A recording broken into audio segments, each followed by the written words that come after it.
안녕하세요. 문화예술계의 건강한 담론 형성을 위해 경기문화재단이 주재한 문화예술 정책대담 GGC 정책 프리즘 시작하도록 하겠습니다. 네 번째 회차, 오늘 나눌 주제는 예술의 지평을 넓히는 융복합의 가치입니다. 저는 진행을 맡은 안티에그의 형훈이고요. 이번 시간 함께 의견 나눠주실 두 분, 서울문화재단 융합예술팀 이정훈 팀장님과 생태미학예술연구소 유현주 소장님을 모셨습니다.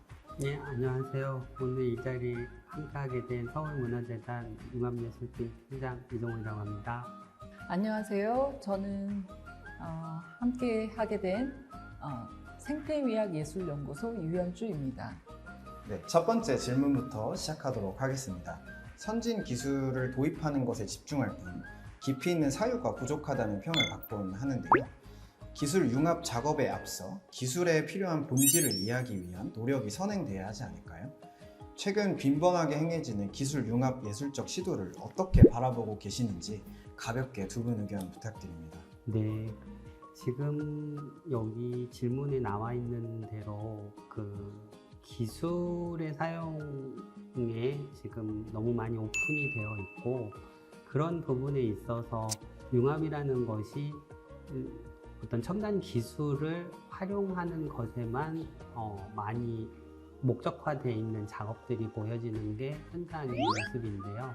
VR, AR, AI 다양한 첨단 기술들이 활용되는 것에 반해서 창작자의 메시지나 어떤 독창적인 보이스 이런 부분에 결과적으로 너무 약화된 모습, 오히려 더 희석화된 모습으로 기술만 부각되는 부분이 융합예술에서의 참 아쉬운 부분이지 않나, 그렇게 생각을 저 개인적으로는 하고 있습니다. 지금 이정훈 팀장님께서 말씀하신 것처럼 기술과 예술의 융합 현상은 상당히 보편화되어 있고 한국뿐만 아니라 해외에서도 상당히 그 미술관에서 많이 전개되고 있는 걸로 알고 있습니다. 그런데 기술과 예술이 과거에 이제 그 뿌리가 사실은 하나였잖아요.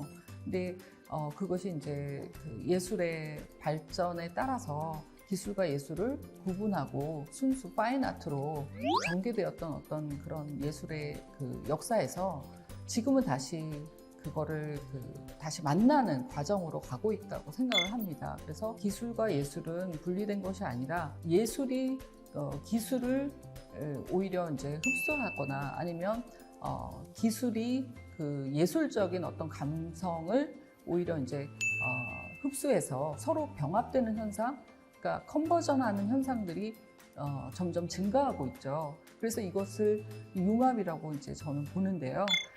그런 것들이 점차 빈번해지면서 때로는 그것이 너무 지나치게 뭔가 그 기술의 진보를 오히려 그 예술에 묻어서 예술이라는 것이 사라지는 것 같은, 기술만 보이는 것 같은 그런 현상으로 보일 때도 있고, 또 때로는 예술이 기술을 앞서가서 예술이 오히려 기술을 가지고 철학적인 내용을 보여준다든가 지금의 어떤 시대 정신을 잘 담고 있는 그런 예술로 가는 것도 저는 이렇게 긍정적으로 보고 있거든요. 그래서 굉장히 이제 부족한 부분들도 있지만 기술과 예술이 융합하는 현상이 오히려 저는 점점 이렇게 좀 바람직하게 발전해 가고 있다는 그런 좀 현상들을 많이 요즘에는 목격하고 있어요. 지금 이제 논의될 얘기 속에서 그런 얘기들을 조금 더 자세하게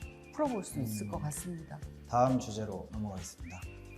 융복합 예술은 장르 간 경계를 허물고 새로운 가치를 발굴하는 예술입니다. 따라서 단순히 협업을 넘어서 새로운 파장을 이끌어낼 수 있는 아젠다가 필요한데요. 창작자가 융복합의 가치를 이해하고 파급력 있는 아젠다를 설정하기 위해 어떤 접근 방식, 타유 방식의 변화가 필요하다고 보시는지 두 분의 의견 부탁드리고요. 소장님 먼저 답변 부탁드립니다. 융복합 예술이 기술과 예술의 조합, 장르 간 경계를 허물고 새로운 가치를 발굴하는 예술이라고 말씀하셨잖아요. 그리고 이제 단순 협업이 아닌 새로운 아젠다가 필요하다는 그 점에 대해서는 저도 동의를 합니다. 단순 협업이나 결합이 아닌 장르 간 경계를 허물고 새로운 가치를 발굴하기 위해서 파급력 있는 아젠다를 만든다는 게 절실해진 시기라고 봐요. 요즘에 와서는. 단순히 멋진 기술이다, 이거는 AI다, 증강현실이다, 이런 것들을 선보이는 예술이 아니라 정말 어떤 담론이 필요한 거죠. 그래서 제가 봤을 때는 최근에 이제 아르코에서 주최했던 융복합 예술 페스티벌을 보면은 그 주제가 각각 작년에는 횡단하는 물질의 세계였고 올해는 땅속 그물 이야기예요. 근데 이 두 가지 다 어떤 내용이냐면 신체, 물질, 제도, 담론을 둘러싼 인간의 몸과 환경에 대해서 얘기를 하고 있고요. 이게 무슨 얘기냐면 기술을 통해서 사실은 우리 인간 사회의 이슈들을 끄집어내는 거죠. 사실 이 초연결 사회에서 인간만이 아니라 비인간도 우리와 밀접하게 연결되어 있는데 우리가 인간 중심적으로 너무 지구를 이렇게 황폐화시키면서 살아왔기 때문에 이제 와서 이제 새로운 반성을 하잖아요. 그런데 이런 것들을 그 융복합 예술 속에서 오히려 더 굉장히 이렇게 그 세밀하고 조금 더 우리가 이렇게 그 일반적으로 지각하지 못했던 것을 기술적인 그 테크놀로지를 잘 사용해서 그런 것들을 잘 보여주고 지각적인 체험을 하게 한다라는 것이 저는 하나의 이제 아젠다라면 아젠다인 그런 담론을 만들어가는 그런 융복합 예술이 되고 있지 않나 이렇게 좀 생각을 하거든요. 그래서 이제 저는 그렇게 생각을 합니다. 동시대 예술이 융복합 예술을 통해서 기술 혹은 과학기술을 사용해 이러한 이야기를 전달할 뿐 아니라 기술을 통해 작금의 환경과 인종 갈등 및 지구 공동체의 문제를 해결할 수 있는 방법까지 구상하고 있는 그런 시기에 접어들었다. 또 그런 것들을 해야 한다라고 저는 말씀드릴 수 있을 것 같습니다. 대단히 공감하고요. 우리 삶에 밀접하게 있는 것들 중에 쉽게 지각하지 못하는 걸 기술의 도움을 받아서 예술적 메시지로 승화를 하거나 네네. 그럼으로써 파급력 있는 아젠다를 상정할 수 있다. 그렇죠. 네, 그런 네. 맥락이죠. 네. 네, 감사합니다. 그럼 과연 융합 예술이라는 것을 우리가 보았을 때 진정하게 융합이라고 볼 수 있는 결과물들이 어떻게 도출되고 있고 이런 결과들이 도출되는 것에 특정 아젠다를 어떻게 제시하고 현장에서 있으며 이런 부분을 봤을 때는 많은 부분에서 약간의 불협화음이 많아 보이는 것이 저 개인적인 생각이거든요.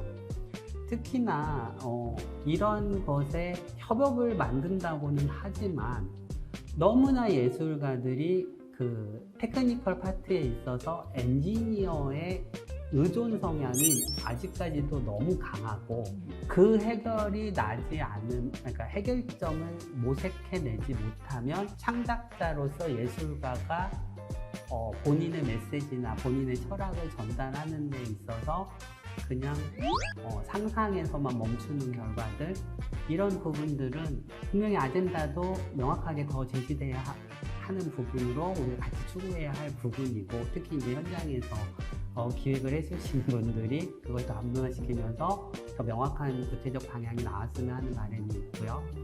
두 번째로는 그것을 사고하고 방법을 찾는 과정에서 학제 간의 그 경계를 허물었다는 약간의 이미 이제 구식화된 방식보다는 스스로 자체들이 지금 문이과 경계도 다 허물어졌고 너무 기술 중심의 사고에 얽매여서도 안 되고, 그것을 너무 배척하는 기술 문맹주의자가 되어서도 안 되는 그 선택의 과정에 지금 예술뿐만 아니라 모든 것들이 이렇게 갈팡질팡하는 그런 상황에 있는 것 같은, 확실히 예술가 본질의 목적과 본인이 전달하려고 하는 메시지, 그 철학을 중심에 둔 그 부분이 더 강화된 기술 맹신주의는 조금 조심해야 하지 않을까, 이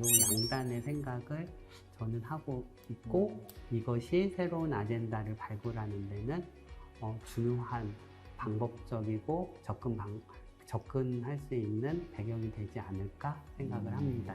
일단 그 아젠다를 선정하기 전에 앞서서 저희가 융복합이 뭔지 정의하고 그걸 이해하는 선행 과제들이 많다고 이해하면 되는 걸까요?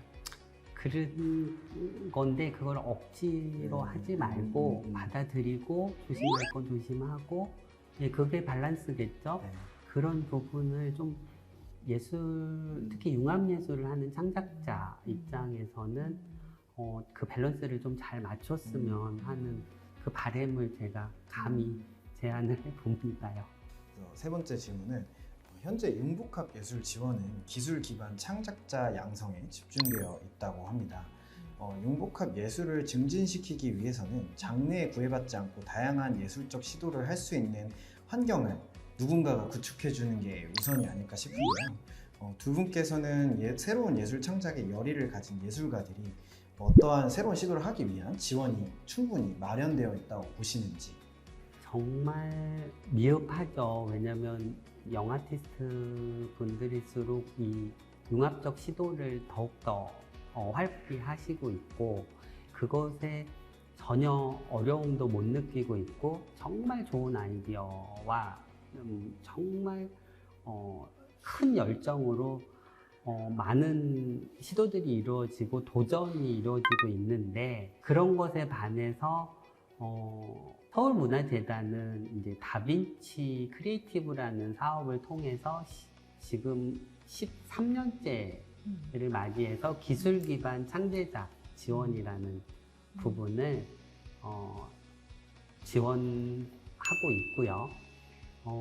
그게 이제 다빈치 크리에이티브가 10년을 넘어서면서 언폴드 X라는 것으로 명칭 변경을 해서 융합예술 연합 체계를 구성한 플랫폼 구성을 통해서 이러한 지원 효율성을 높이고 그 창제작을 활성화, 특히 융합예술에 관련된 창제작 활성화를 위해서 융합예술 플랫폼 언폴드 X로 사업 명칭 변경과 함께 새로운 목적을 가진 운영을 하고 있습니다.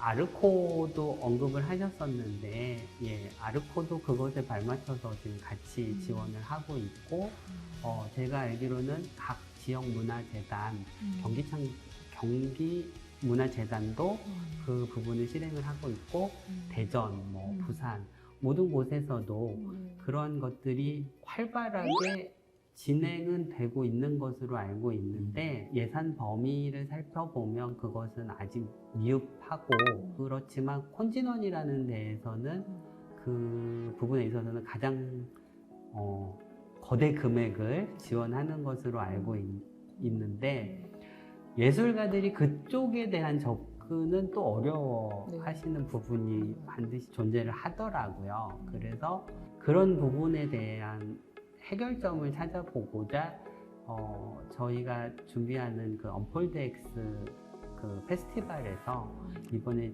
한국콘텐츠진흥원과 함께 협업 관계를 유지를 해서 전시 초대를 했어요. 그래서 그 참여 협조가 있는 과정으로 만들어졌고 저희는 그뿐만 아니라 융합예술 창제작 지원 환경이 충분하지 않다고 보고 있고 저희 힘으로는 할 수 없기 때문에 파라다이스 문화재단 그리고 광주 미디어 아트랩이라고 하는 G맵 그리고 유니버셜 로봇이라고 해서 기업인데 작가들이 그 로봇 기업 전문 기관과 함께 협업 관계를 연합 체계로 구성을 하고 있어요. 자본 투입과 기술의 투입이 크면 클수록 스펙타클한 결과물이 나오는 거는 당연하다라고 현장에서조차 말할 정도이기 때문에 이 부분은 관심을 갖고 더욱더 지원 범위가 확장되어야 하는 부분이 맞다고 저는 개인적으로 생각을 합니다.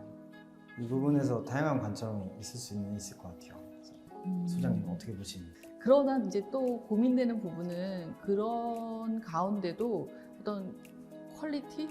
그렇죠. 예, 그런 문제들이 발생할 수 있다고 보거든요. 그러니까 아무래도 지금이 좀 우리나라도 과도기가 아닌가 싶어요. 왜냐하면 예를 들어서 서강대 그 아트 앤 테크놀로지 학과가 있는 것처럼 많은 대학이 그런 게 다 있지는 않잖아요. 네. 예, 뭐 한예종 같은 경우도 뭐 그런 걸 하기도 하지만 숱한 미술 대학이 아직도 그 조형 예술론을 공부하고 있고 전통적인 것을 많이 해요. 특히 지방으로 갈수록 더 많고요.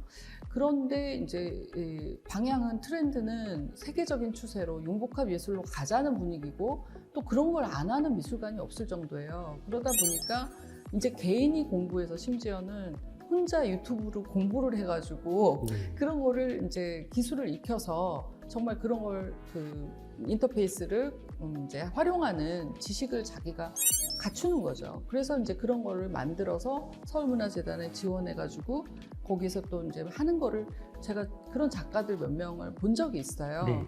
근데 이제 미술계의 인프라가 구축이 되려면 그런 어떤 이제 기술적인 공부, 그 다음에 또 이론적인 공부, 또 그것이 협업을 하는 랩 같은 게 이렇게 이제 구성이 될 때 이런 게 좀 원만하게 이루어질 텐데 그런 게 아직 부족한 상태에서 굉장히 그 우후죽순처럼 개인이 그냥 정말 개인의 역량껏 하겠다 이런 식의 지금 또 지원 제도도 그렇고 또 하는 사람도 그렇고 이런 단계에서는 과연 얼마만큼 좋은 작업이 나올까라는 의구심이 좀 생기기도 해요. 그 부분에 대해서는 다 같이 이제 목적을 상향 기준에 놓고 보게 되는 부분이 있으면 예술은 하이퍼 더 넘어서 최고의 지향점을 갖는 것을 목적으로 하기 때문에 맞는 말씀이면서도 지원의 방향에 있어서는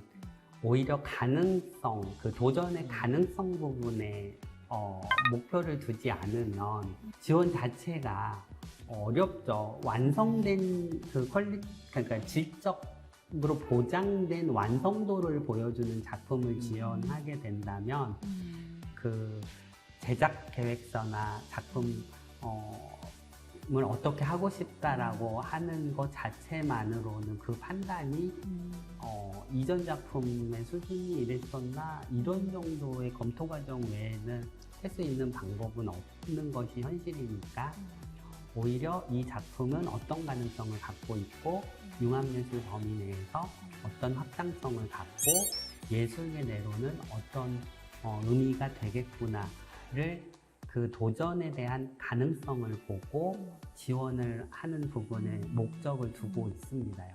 저희가 할 수 있는 역할과 기능은 그 마스터가 되기 위해서 도전하고 실험하는 것을 더 활성화시켜서 생태계 피라미드가 건강하게 작동되도록 물밑 지원을 계속하는 것에 목적이 있습니다요.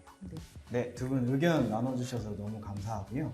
이제 융복합에 대한 이제 두 분의 관점 조금 다른 온도가 느껴지기도 했는데 그것과 이제 지원 제도에 대한 이제 태도를 다 확인할 수 있었던 것 같습니다. 저는 융합예술은 감히 단언컨대 미래예술의 나침반이다. 그만큼 미래예술의 향방을 결정할 수 있는 길잡이를 해줄 수 있는 아주 중요한 역할과 기능을 할 수 있는 부분이고요.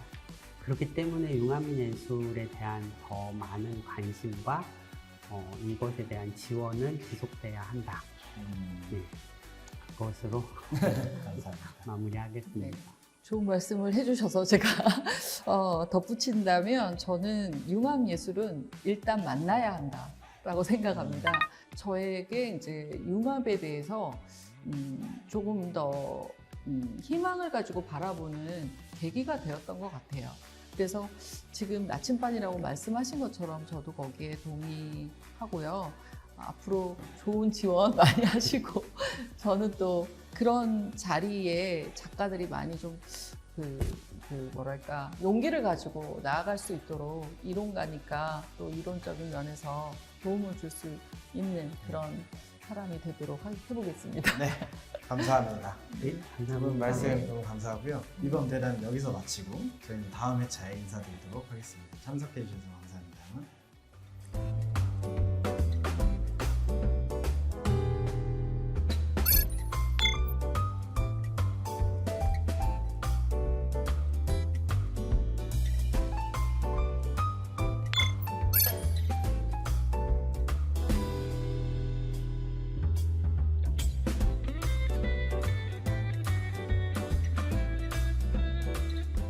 안녕하세요. 시각예술 작가로 활동하고 있는 김현주입니다. 저는 주로 특정 장소에서 살아가는 개인과 공동체, 그리고 그곳에서 살아가는 사람들이 만들어낸 땅의 풍경에 주목하면서 구술사와 아카이브를 기반으로 한 작업을 진행하고 있습니다. 현재는 경기도 의정부에 위치한 빼뻘이라는 마을에서 다양한 방식의 공동체 예술 활동을 시도하며 4년차 프로젝트를 이어오고 있는데요. 작품을 진행하는 방식은 일종의 프로젝트 형식을 취하고 있습니다. 그 과정에서 프로젝트는 다양한 사람들과 연결되어 이루어지는 복합적인 양상을 갖게 되고요. 결과물 또한 과정을 잘 드러낼 수 있는 방식을 선택하는 과정에서 복합적인 매체들이 활용됩니다. 저희 경우 전시 또한 프로젝트가 진행되는 연장선이라 생각하고 작업을 하고 있는데요. 그 연장선상에서 저는 관객의 적극적인 개입을 통한 작품과의 상호작용하는 방식에 대해 고민을 해왔습니다. 그러다 보니 작품의 방식이 관객 참여로 이루어지는 경우가 종종 있어 왔고요. 관객은 작가의 작품에서 감상자 이상의 중요한 퍼포머로 참여하게 됩니다. 저는 프로젝트에서 만난 시민이나 전시장에서 만난 관객이 작품에 적극적으로 개입하길 원하는데요. 관객 스스로가 예술가가 매개한 예술이라는 어떠한 장 속에서 고유한 발화자가 되고 또 주체적 성격을 갖길 원하기 때문입니다. 제가 오늘 여러분들과 이야기 나누고자 하는 내용은 다름 아닌 예술가 삶의 장소, 지역에서 예술이 빚어내는 융복합 예술의 가능성에 대한 것입니다. 융복합이 지역에서 과연 가능한 것일까요? 융복합이 되기 위해서는 내가 융합이 되고 싶은 분야, 학문 또는 사람에 대해 이해하기 위해 노력해야 하는 것은 물론 소위 나의 분야가 아닌 이종의 것에 대해서도 열린 마음과 태도를 가져야 합니다. 융합이라는 것을 떠올리기 전에 지역에서 예술학이란 상호작용을 기반으로 하는데요. 지역 안에서 관계를 맺는 것은 작가 혼자서 하는 것이 아니기 때문에 예술가는 지역에서 어떻게 교감할 것인지, 상호작용할 수 있는지에 대한 방법을 궁리하게 됩니다. 예술가의 목적과 상관없이 지역에서 사는 사람들 또한 각기 독립적인 생각을 갖고 살아가고 또 고유한 지역의 문화를 갖고 살아오신 분들이기 때문에 예술은 지역에서 낯설 수밖에 없습니다. 소통을 하기 위해서는 다양한 방식의 노력과 시간을 필요로 합니다. 내가 모르는 다양한 사람들의 시간과 경험으로 축적된 삶의 장소가 지역이기 때문입니다. 우리에게 익숙해 보이는 삶의 장소에는 눈으로 보이건 보이지 않건 수많은 울타리와 경계가 존재하는데요. 모르는 사람들의 삶이 매일 끊임없이 일어나는 특정 장소에서 사람과 사람, 사람과 장소, 다시 말해 예술가와 주민 또는 예술가와 삶의 장소가 만나 뒤섞임의 화학작용이 만들어내는 융합이 예술가와 지역에게 어떤 의미와 가치가 있는 것일까요? 제가 빼뻘 마을에서 근간 진행한 프로젝트를 소개해 드리기 전에 빼뻘 마을에 대해서 짧게 소개해 드리면 빼뻘은 한국전쟁 직후 미군 부대인 캠프 스탠리와 함께 형성된 기지촌입니다. 70년 분단의 세월만큼이나 나이를 먹은 곳인데요. 미군 부대가 들어서기 전에는 일제강점기였던 1945년도까지 일본군이 주둔해 있던 참으로 아픈 삶의 주름이 가득한 곳입니다. 이곳에서 머물러 프로젝트를 시작하게 된 이유는 기지촌 미군 위안부로 살아온 여성들의 삶에 대한 작업을 좀 더 밀착된 방식으로 진행하고 싶은 바람 때문이었습니다. 막상 지역에 발을 디디는 동안 제가 느낀 마을은 익숙한 도시의 삶과 뚝 떨어진 고립된 성과 같은 곳이라 여겨졌는데요. 다양한 방식으로 경제활동을 해온 사람들은 복잡한 이해관계로 나뉘어져 있었었고 평생을 살았음에도 온전히 삶의 뿌리를 내리지 못하는 경계가 가득한 땅이었습니다. 또한 제게는 익숙한 예술이 이곳에서는 너무나 낯선 이름뿐이었고 예술가라는 직분을 가진 저 또한 주민분들의 삶 주변을 맴도는 물 위의 기름과 같은 존재였을 거라고 생각되는데요. 예술가로 지역에 머물면서 또 하나 느끼게 된 점은 예술 그리고 예술가가 도시와 자본이 흐르는 곳 또는 예술이 이미 위치한 익숙한 장소들에 매우 치우쳐져 있다는 것을 깨닫게 되었습니다. 이분들과 교감하고 섞이기 위해 시도한 것은 어떤 특정한 방식의 준비된 예술 교육이나 놀이 외에도 먹기나 대화하기 같은 일상적 행위를 지속하는 것이었는데요. 한 분 한 분 지역 주민을 만나 대화를 나누고 차를 나누는 일상이 쌓이면서 다행히 저희 작업을 이해해 주시는 주민분들이 생기기 시작했습니다. 그리고 조금 더 나은 관계를 이어가게 되었는데요. 그런 과정에서 주민들의 들려준 이야기가 가장 소중했고 주민들의 삶의 서사가 가장 고유한 프로젝트의 핵심이 될 것이라고 생각했습니다. 폐쇄적으로 여겨졌던 마을의 사람들이 가진 삶의 서사는 현대사에서 들리지 않는 중요한 목소리들이었습니다. 그런 과정에서 자신의 삶의 이야기를 들려준 주민과 주민의 구슬이 작품에서 좀 더 적극적인 역할을 할 수 있길 원했습니다. 이분들이 작품의 과정에서 중요한 협업자 또는 활동의 주체자가 될 수 있는 방법들을 상상하게 되었는데요. 주민분들의 삶이 예술과 융합되어 고유한 소리를 낼 수 있는 방법들을 모색하기 시작한 거죠. 그런 측면에서 진행된 프로젝트 중 하나가 뺏벌 주름 잡는 마을 해설사라는 프로젝트였습니다. 주민들이 주민 스스로 자신의 삶과 자신의 삶의 장소에 대해서 말하는 것이었습니다. 어쩌면 뺏벌 프로젝트는 끊임없이 변화되는 지역이라는 곳과 내가 모르는 사람들이라는 존재 그 자체를 이해하기 위한 과정, 그 자체가 프로젝트의 목표이자 핵심이 된 것 같기도 합니다. 점점 더 빠르게 변화하는 지금이라는 시대 속에서 예술, 그리고 예술가가 어떤 방향성을 갖고 나아가야 할지, 또 무엇과 융합되어야 할지를 질문한다면 그것은 단연코 사람과 삶의 장소를 향해 있어야 하며 그 안에서 온전히 작동되어야 할 것이라고 생각합니다.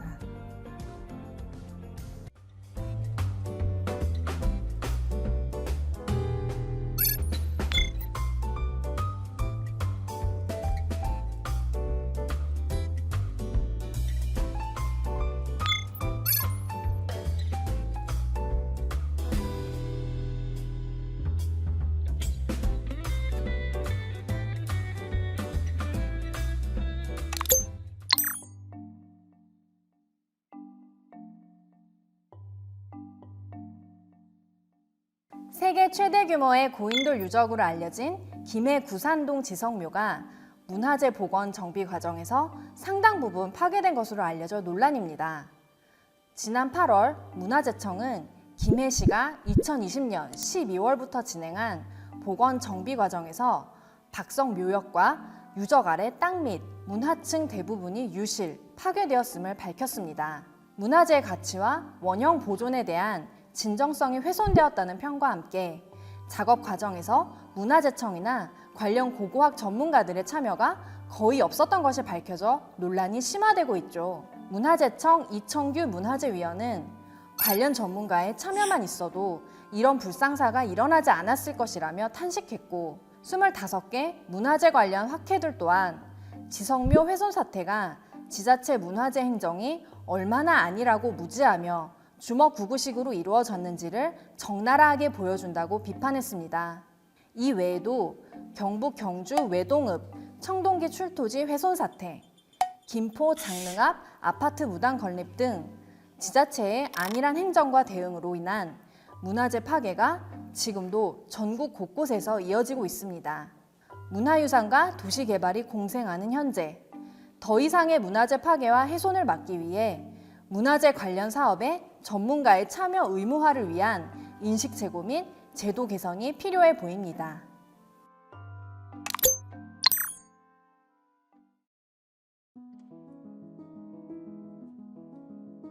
팬데믹은 다양한 분야의 디지털 전환 속도를 높였습니다. 특히 문화유산의 디지털 전환은 문화유산을 보존, 향유할 방법을 넓혔다는 점에서 세간의 이목이 쏠리고 있습니다.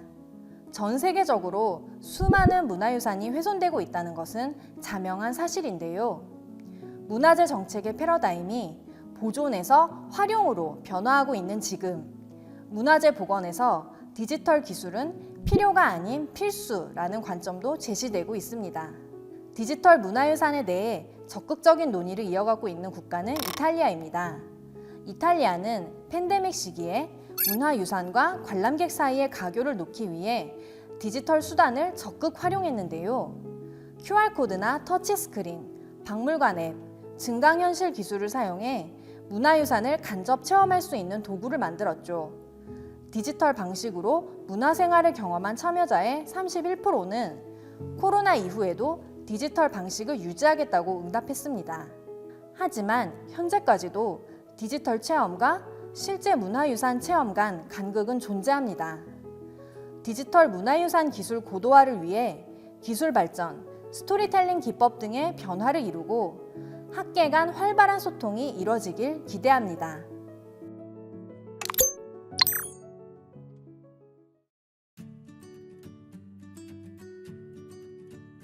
지난 9월 세계 3대 아트페어 중 하나인 프리즈가 아시아의 첫 개최지로 한국을 선택해 프리즈 서울을 개최했습니다. 단군 이래 최대의 미술 장터가 열릴 것이라며 기대를 모으던 프리즈 서울은 판매 총액이 6,500억 원 규모로 추정되며 엄청난 흥행을 이뤘죠. 반면 공동 개최된 국내 최대 아트페어 키아프에 대해서는 아쉬운 평이 주를 이뤘는데요. 이에 대해 황달성 화랑협회장은 중요한 것은 이번 공동 개최가 한국 미술이 세계 미술 시장으로 가는 밑거름이 됐다는 점이라고 말하며 한국 미술의 가능성을 찾았습니다.